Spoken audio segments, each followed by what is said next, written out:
السلام عليكم ورحمة الله تعالى وبركاته. متابعينا الكرام، متابعي قناة عالم الأسعار، يا رب تكونوا بخير وبصحة جيدة. ما تنسوش تشتركوا في القناة وتفعلوا زر الجرس. سعر ديب فريزر وايت ويل 7 أدراج نو فروست ديجيتال 2024.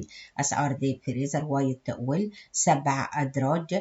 سعر الديب فريزر وايت ويل 7 أدراج نو فروست في مصر والسعودية والكويت والإمارات، بالإضافة إلى وجودها في كارفور ومكتبة جرير وسوق وإكسترا. مواصفات ديب فريزر وايت ويل 7 أدراج. النوع ديب فريزر وايت ويل، اللون وايت. عدد الأدراج 7 أدراج. العمق 650 ملم. مواصفات متعددة الوظائف، بمروحة لتوزيع البرودة على جميع الأدراج. تحكم ذاتي في ديب فريزر في حين فتح الباب وفئة الطاقة.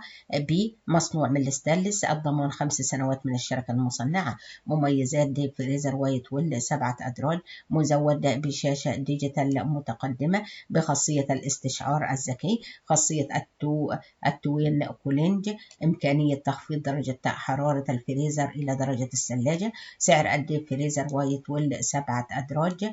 وايت ويل ديب فريزر المزدوج 7 درج نو فروست ديجيتال ستانلس ستيل ب